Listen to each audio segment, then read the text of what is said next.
another episode of Trees and Lines at the Trees and Utilities Conference. We're excited to talk to James Beery from Wright Tree Service. He's managing human performance and safety there on the West Coast. Why don't you tell us a little bit about yourself? So thanks for the invite. It's a wonderful opportunity to talk about human performance. Got several names to it. We could talk about that. Yeah. So I go by Jim Beery. I'm the senior safety lead for the West Coast region of our national setup, and that covers 4 states in the West Coast, from California, Oregon, Washington, up to Idaho. And I've got 5 safety supervisors who work for me out there helping me implement human performance. Oh, excellent. Excellent. Well, talk to us about that a little bit. Tell us a little bit about what is human performance. So, it's a great question because it's not brand new, but it's kind of new to everybody, right? And there are a lot of folks in the trees and utilities world that are pulling it together and bringing it along. And it's really a comparison of what was traditional or safety 1, right? So if we're going to call it safety 2, what is safety 1?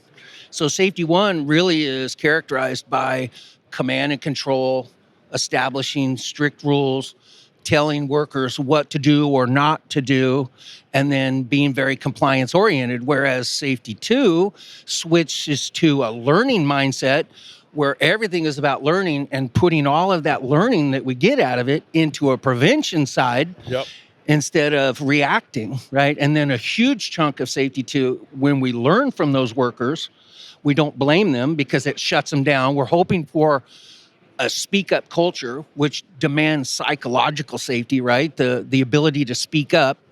So by eliminating blame for error, because we all make mistakes, is that if we allow them to make those errors and mistakes while they're becoming experts in their field and not blaming them, suspending them, and all those sort of things, they'll begin to speak up more and more. We'll get more learning, and we'll apply all of that learning into a prevention side of mitigation, right?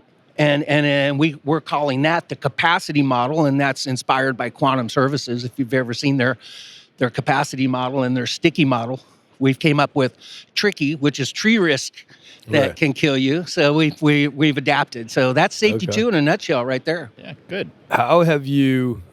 First of all, I agree that it's behavior, right? And you're training better behaviors so that people don't have a fear-based relationship with safety. How are you measuring the progress of safety 2? Where do you think we are in the cycle, the adoption of this philosophy?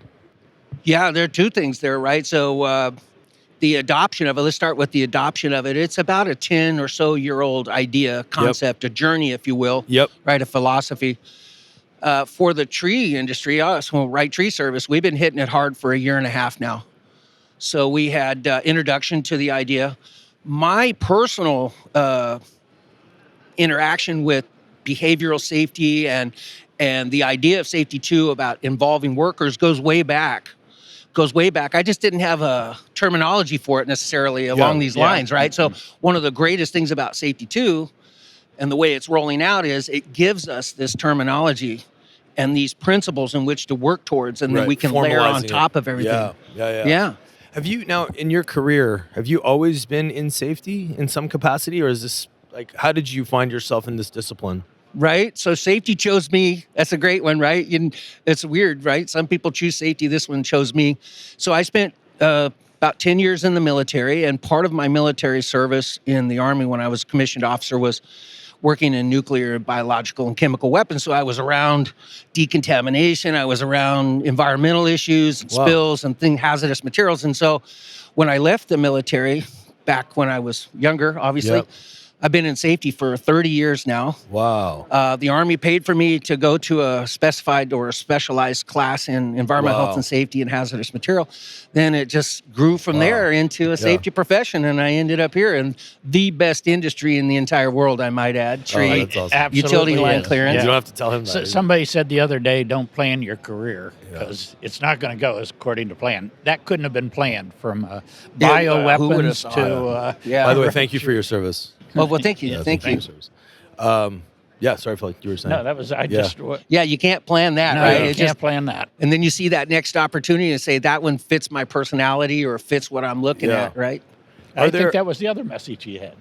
Look for that opportunity and be prepared for it too. Zigzag, go for it. Yeah. Be prepared for it. Are there people that are in industry that you work directly with, or entities out there that you feel are really kind of demonstrating this best in class implementation of safety 2 and safety culture, and who do you think is doing it really at a high level? Yeah, so within the tree side of business, right, if we split it between trees and utilities, we're really gung-ho at Wright Tree Service. Beth Lay, who used to work at Lewis Tree, right? Beth, she's, I met her a while back, and she was inspirational too. So Lewis Tree, I don't know where they are on their journey, but, I know they're giving it a great shot. A lot of companies are talking about it. I have a specific relationship with our largest utility, which is Pacific Gas and Electric, PG&E in California, and they rolled out their Safety 2 recently. They had it in 2018, 2019, and then there were some changes around, but then they re-rolled it out just recently. And so they're doing a great job. Jack Sahuro is their director of contractor safety. You know him? Yep. And he laid it out. I went to his conference and I shook his hand and I told him, man, you nailed it. Oh, yeah. You nailed it. So we're partnering. That's awesome. Yeah, and that's the only way to go. Trees, utility line clearance and utilities partnering, that's the only way this is going to be fantastic. successful.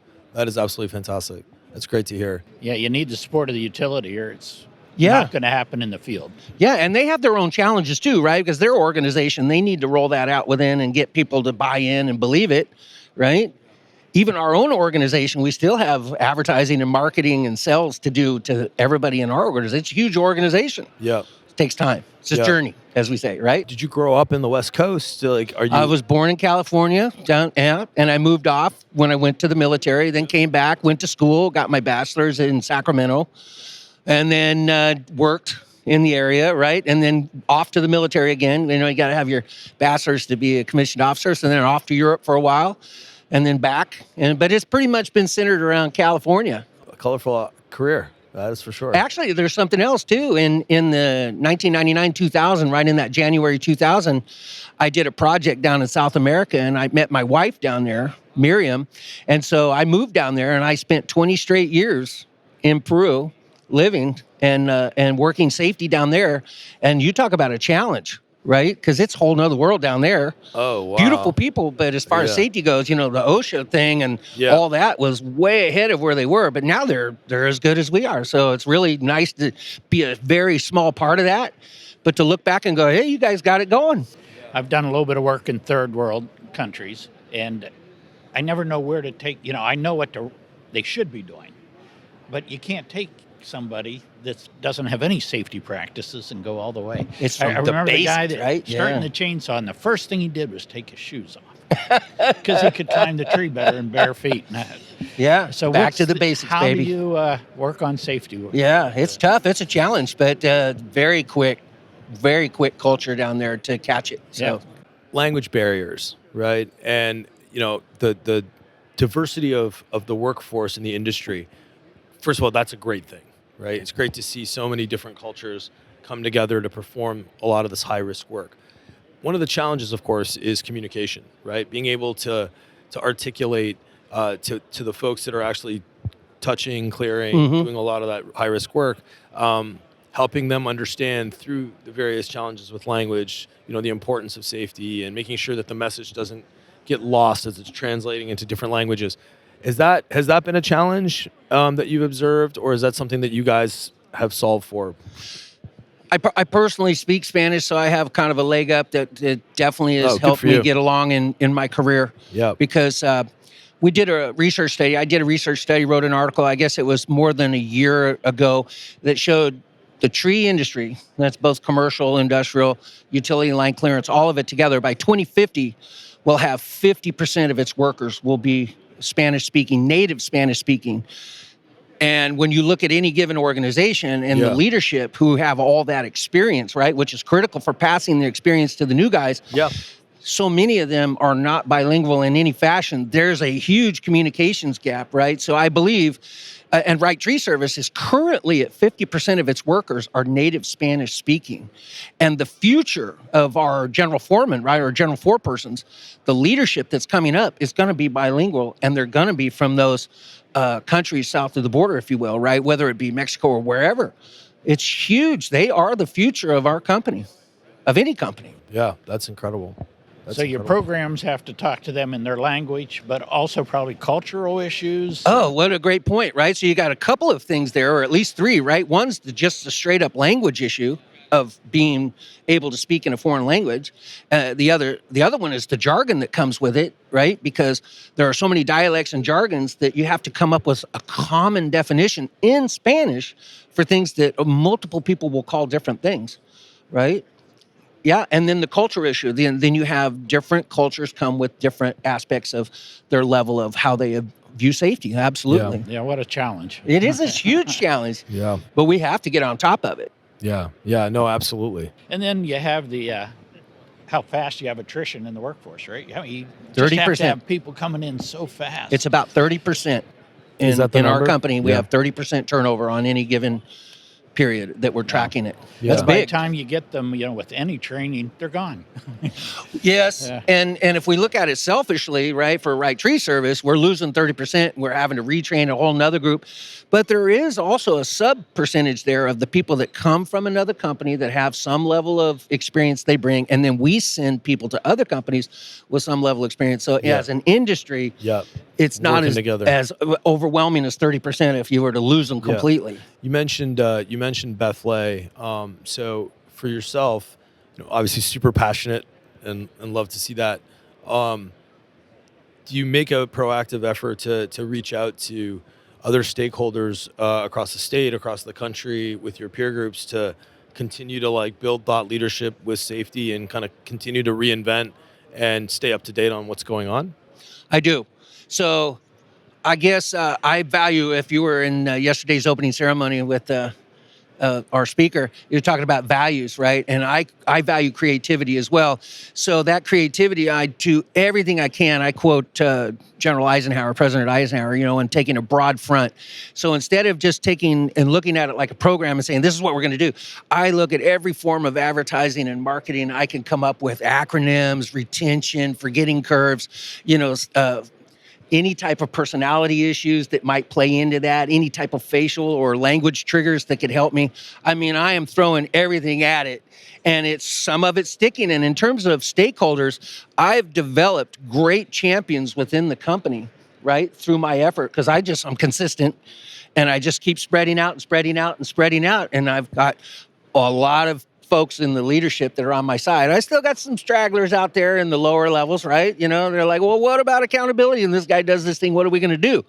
Right? You got to convince them, right? And there are mistakes, by the way, which I'll mention in my speech later or my presentation. There are wins and there are losses with that. Yeah. What are you planning to focus on in your presentation? So my focus is on what is safety 2 compared to safety 1, just to introduce it, and then address heavily the ideas of accountability, because it's the number one question and the number one pushback from all leadership across the board, whether it be our company or the utility. How do we deal with accountability? And it's a definition of accountability, right? It's not punishment. It's professional self-accountability and it's team accountability, and the team can't be dysfunctional. It has to be able to trust its own team and have the psychological safety to speak up, right? And to say, hey, you're messing up. So that's the accountability we're shooting for, right? And then I'm going to segue into the capacity model, because a huge part of the principle of safety 2 is the presence of capacity or controls. So it segues into that, and I'll just touch on a couple things like attribution error, which is where we blame people for their character rather than the conditions and things like that. Oh, that's very interesting. cool. Yeah. Yeah. It's out there, right? I would have done it differently, they say, right? If I were there, I wouldn't have done it like that. Yeah, but you weren't there. And number 2, did you do anything to help that guy succeed, right? What did you do to pass on your knowledge? So Yeah. it's all That's out there. yeah. It's an amazing thing, this safety 2. It's amazing. I have one quick question before we kind of wrap up today. I've heard other people say this as well, like they've fallen into safety, or safety has found them, and it's a very nonlinear path to safety. What are you doing to kind of bring younger folks into this industry in a more formalized way so that it's a picked career right out of the get? Wow. In safety particular, or just in the tree Safety, industry? Safety particularly. So, well, I think you all know that safety is such a huge part of anything we do. I mean, I look at it like we always say safety is number one, but really it's a balance of safety and production and quality, right? And if you can't balance that, it's like a bank account. If you take out of safety to feed production, something's going to give. You can't go too much safety. You can't do too little. So that balance. One of the things that we're doing within the West Coast region is supporting once again. PG&E. I'm not plugging PG&E, but they are actually working with us, and they have given money to a community college program that we host and we provide instructors for and equipment and things like that. So it's an apprentice program that puts people into the industry, and from that experience, we're finding people that come in as instructors to support us, and others that are coming in to try to get into the industry or have been in it and looking for a new path. There are some potential candidates for safety professionals, right? Because people who grew up within the trees, they have that technical knowledge, and all you got to do is just mold them into how to deal with the culture part of it, right? Oh, that's the fantastic. intangibles. Yeah, that's a great program out there. Butte College, I think. Yeah, was Butte. Yeah, Annie pilot Rafferty. of it. She's the director. We work with her all the time. Yeah, they're all great. that stuff is just awesome. And then we have our credentials program within Wright Tree Service for our SET team, Safety Education and Training team. We have credential programs. We pay for them to do that and keep it up, and we're always doing our trainings to keep them at a high level. And I just gave 4-hour presentation to our very own SET team in Georgia at our biannual training. So, it's my boss, Wes. He's the promoter, and he just gives me the freedom to just run with this stuff, And sometimes I'll hit a dead end, or I'll make a mistake, and I'll back up, and I'll say, my bad. And then, because we're all subject to error. Yeah. And then I'll look for another path. And That's fantastic. Keep going it's just forward. awesome.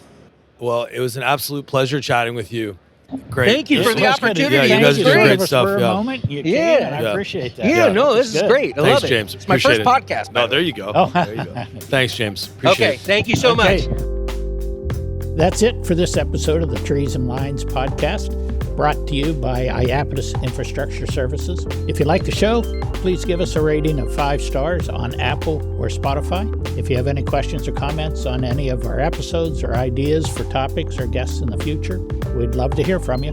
Please contact us at treesandlines@iapetusllc.com. We'll chat with you soon.